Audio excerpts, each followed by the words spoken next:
이 요합 시간에 이 경을 지녀도 괴로운 값을 면치 못할 것 아니냐, 이런 이 세친보살의 과목, 전체적으로 보면 이제 이상정멸분 안에 있는 겁니다만은 상을 여이어서 저 위에서 얘기한 여러 가지 그 방면에 있어 상을 여이는 것이 곧 부처님 삼신의 개념을 얘기한 것에 의해서 다시 한번 구체적으로 상을 여의는 공부를 지금 하고 있다고 말씀을 드렸는데, 세춘보살의 경우에는 경을 읽어도 고과를 면하지 못하는 것 아니냐, 그런 질문을 보냈다고 그랬어요. 어느 쪽이 됐든지 인욕을 하였기 때문에 가리왕의 환란도 면할 수가 있었다. 가리왕이 부처님 전생에 자기 궁녀를 뺏어간 줄 알고 갈기갈기 갖다 찢고 참 참을 수 없는 모독을 주었는데, 그때 인욕선에서 잘 참았던 것은 인욕의 힘이었다. 그러나 그 인욕이라는 것은 인욕을 했다는 생각이 남지 않는 상태였다. 이런 얘기로 어저께 얘기를 끝마쳤습니다. 그래서 그 끝부분에 보살은 마땅히 온갖 중생을 이롭게 하기 위하여 보시하여야 하나니, 열에는 온갖 모양다리가 곧 모양이 아니라 하며, 또는 온갖 중생이고 중생이 아니라 하느니라 해서 보살의 세계에서 모양다리에 머물지 않고 모든 중생을 이롭게 한다 할 때에 중생과 온갖 모양 두 가지 파트가 나오게 되겠죠. 근데 그런 것들을 모두가 제1의제에서는 있는 것이 아닌 걸로 확실히 믿고, 그래서 말만으로 그런 것이 있다고 이렇게 믿는다, 말을 한다. 이 얘기는 철저히 이 제1의제 세계에 부합된 이가 아니면 납득할 수 없는 얘기고, 그런 경지가 아니면 설명할 수가 없는 길입니다. 이러한 경지 이런다는 얘기는 그 상위된 고통, 다시 말해 내가 남과 상위한다든가 남이 나를 상위했을 때에 생겨나는 고통을 받지도 않고 남에게 주지도 않는 이러한 자세라고 이렇게 하는 것입니다. 거기 이어서 오늘 얘기가 이제 이렇게 나오는 것입니다. 이 책으로는 9번째 말은 허무한 것, 그것을 어떻게 진열을 깨치랴, 이러한 이 제목을 내고 이 구절을 해석했습니다. 이 세친보살의 입장에서 얘기한다면은 그동안 참 이렇게 좋은 말씀을 많이 했죠. 저 위에 무등무설분 이 책으로 128페이지에 나와 있었습니다. 그리고 171페이지도 이 말이 나오는데, 삼천대천세계에 가득한 칠보로 보시하더라도 이영 사구계만 이런 것만 못하다고 했는데, 그 사구계라는 게 결국 말인데 말장난 아니겠느냐. 결국은 도대체 말이 왔다 갔다 해 잘 모르겠다. 그러한 의문이 생기는 것을 이제 풀어주기 위한 것이다. 이제 그렇게 말했습니다. 뭐 일리가 있는 얘기가 되겠습니다. 그 주장, 그 생각을 일단 여기서 받아들여 가지고 이렇게 말씀을 하면 참으로 이 진정한 제일바람일의 개념을 참 똑부러지게 얘기를 해 주셨지만은, 역시 우리가 보기에도 말씀을 이랬다 저랬다 하시고, 저기서 부처님이 여시여시하다 옳으니라 참으로 옳으니라 하셨지만은 말씀을 이해할 수가 없어 하기 때문에 부처님이 그러한 중생들의 감을 이해하시고 밑으로 소위 열의 5, 열의 5가지 말씀을 해 주십니다. 본문 소개하겠습니다. 수보리야, 열에는 참된 말만 하는 이이며 진어자며, 또 실다운 말만 하는 이이며 실어자며, 열매실자죠. 그 다음에는 여실한 말만 하는 이이며 가트려져 여자, 또 네 번째는 불광어자, 속이지 않는 말만 하는 이이며, 5번째 불이여자, 다르지 않은 말만 하는 이이니라 그랬습니다. 이제 부처님의 말씀을 가지고 이렇게 이제 5가지로 얘기를 하는 겁니다. 네, 부처님 말씀이 어쩌면 너무 황당하시고 더구나 우리 같은 말법 중생들에게 도저히 이해가 안 된다. 그 경에 좋은 말씀이 있겠다 이렇게 생각은 하더라도 말씀이 너무 깊이 들어오고 보니까 도저히 납득이 안 가는 면이 많다. 이런 얘기를 하는 겁니다. 그런데 그렇게 생각하지 말고 부처님 말씀을 곰곰이 내가 모를지언정 부처님이 어찌 우리를 속이실 일이 있겠는가 이런 생각으로 마음을 되돌려 드리면 저 위에서 이 경에 대해서 믿음을 내니가 제일 휘운 공덕을 얻으리라고 한 그 공덕이 틀림없이 너희들의 차지가 될 것이다. 다시 말하면은 이상정멸분에 있어서 부처님만 상을 여인 것이 아니라 부처님 전생에 수행하신 한 것만 상을 여인 것이 아니라 너희들 마음속에도 분별의 상도 여어야 된다. 이런 뜻으로 이 5월을 얘기하십니다. 진어자라는 건 뭐냐? 진어자라는 말은 지금 중생은 모두가 부처될 수 있다 하는 말씀이 진어자올시다. 실어자, 실다운 말이라는 건 뭐냐? 소승의 성문, 소승에서 얘기하는 사성제법이 분명히 도에 들어오는 진리의 말씀이다. 또 여실한 말은 무슨 말이냐? 여자, 이건 뭐냐? 대승법이 곧 진여의 법이다. 즉 대승법은 곧 진여를 바탕으로 삼고 진여는 모든 법의 바탕이다. 그래서 진여 여자를 얘기했습니다. 그 다음에 네 번째 속이지 않는 말이라고 했는데 속이지 않는 말이 사실은 다섯 번째로 가는 게 순서가 되고 여기서 다섯 번째 말 분리여자 다르게 말하지 않는 자 그래서 이쪽 말과 저쪽 말이 다르지 않다. 예를 들어서 부처님이 수기를 주셨다. 지금 현재의 부원부지만 너는 장차 부처가 될 것이다고 했을 때에 어떻게 그럴 수가 지금 부원부가 어떻게 부처가 되겠는가? 지금 여기서 지금 조그마한 씨를 심으면 아름드리 나무를 얻을 수 있을 것이다. 그 조그만 씨와 굵은 나무가 다르다. 그래서 부처님의 말씀이 앞과 뒤가 다르다고 의문하는 사람들에게 부처님은 앞과 뒤가 다르지 않다. 이걸 얘기하시는 겁니다.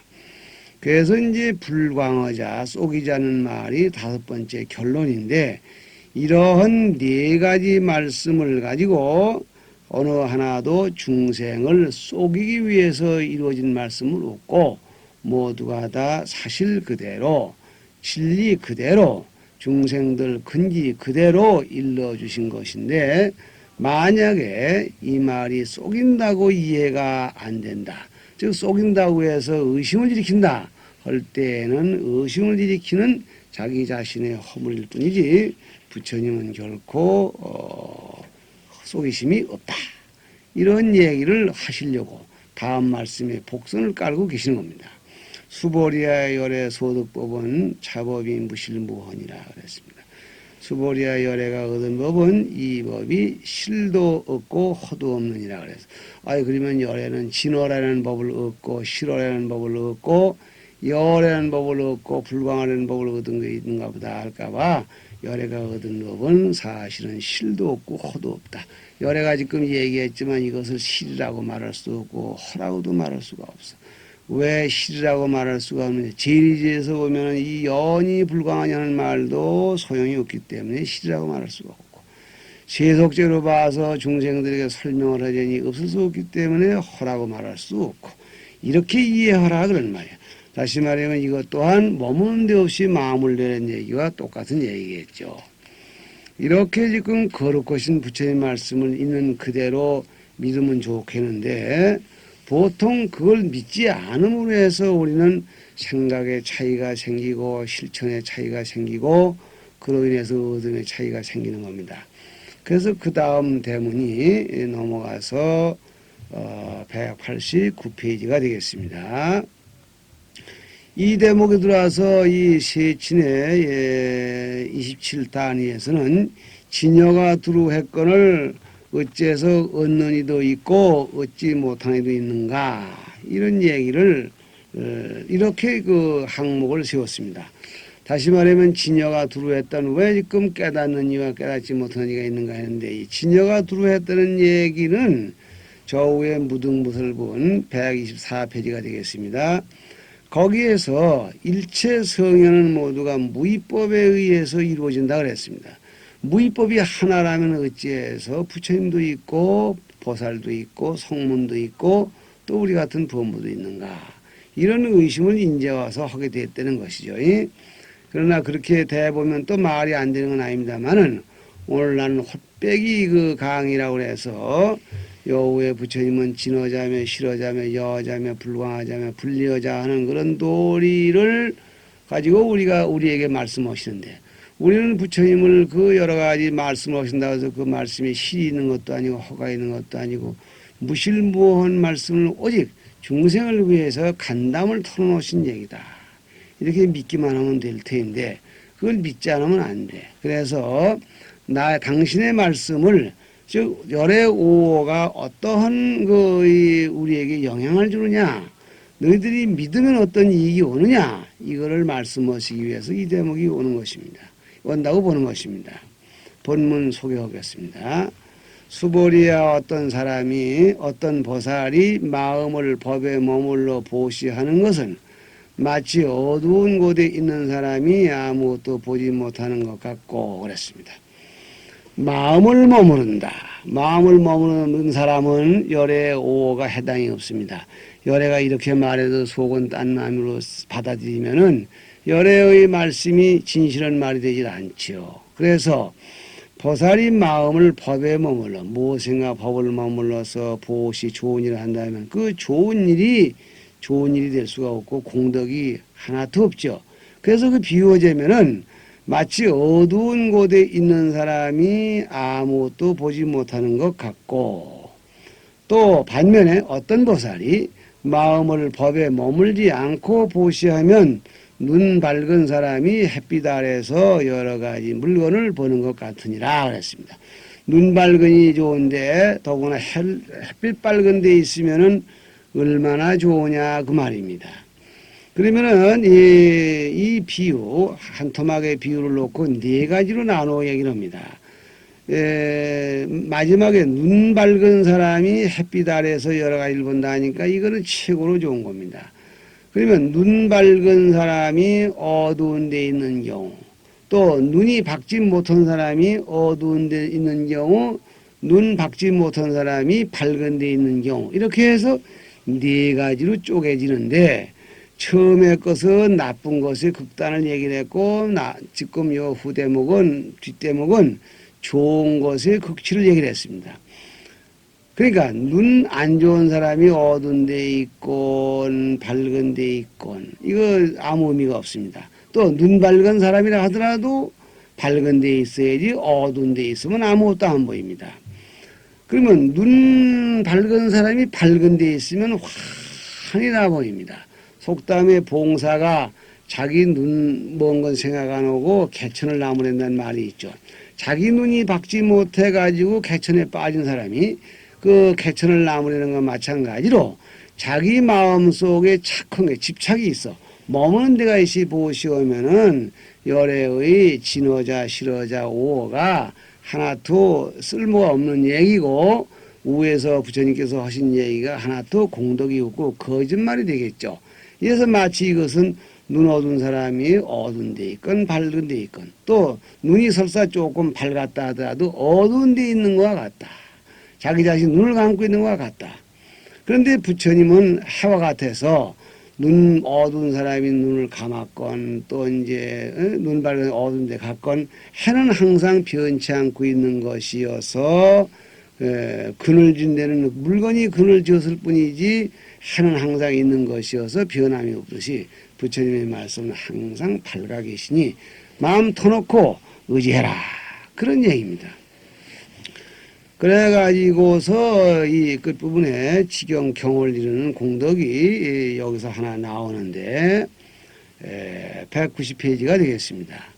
수보리야 오는 세상 선남자나 선여인들이 이 경을 받아 지니고 읽고 외우면 열애가 부처의 지혜로서 이 사람을 다 아시고 다 보시나니 모두가 한량 없고 끝없는 공덕을 이루느니라 그랬습니다. 수보리야 당내지세 오는 세상이죠. 오는 세상은 미래 세상을 얘기하는데 오는 세상에 어떤 선남자 선여인들이 이경을 받아 지니고 외우면 그러니까 이 받아 지니고 외우는 것이 이어져서 남에게 얘기해 주는 데까지 이어진다고 했는데 이런 사람은 열애가 부처님의 지혜로 그랬습니다. 부처님의 지혜라는 것이 바로 요 윗대목에 부처님의 5가지 눈입니다. 눈이고 지혜죠. 지혜로서 다 알고 다 보신다 그랬습니다. 이 금강경 한 편을 전체로 볼 때 다 알고 다 본다는 얘기가 도합 3번이 나오는데 저 지금 열의실전분에서 그런 말씀이 한번 나왔고 지금 또 여기서 한번 나오고 있습니다. 다 알고 다 본다는 얘기는 전에도 얘기를 했지만은 알기만 하고 보지 못한데도 안 되고 보기만 하고 알지 못한다 해도 안 되니까 다 알고 다 본 확실히 아신다. 틀림없다. 제일 휘유공덕 또는 무량공덕 이룰 것은 틀림없다. 이렇게 해서 이상 말씀하신 것을 다시 한번 이렇게 확고한 장담을 하셨습니다. 이렇게 해서 이 이상정멸분 끄트머리에 이 경을 지는 공덕을 다시 한번 찬양하시는데 그 이경을 지는 공덕이 뭐겠느냐? 이경을 지는 공덕이 들어서 마음속에 상을 여의게 해주고 상을 여의면은 어떤 공덕도 다 이루어지기 때문에 한 얘기입니다. 그렇게 본다면은 이경을 지니면 읽으면서 이경을 읽을 때에 상을 없애려고 노력하지 않으면 공덕이 좀 적겠다.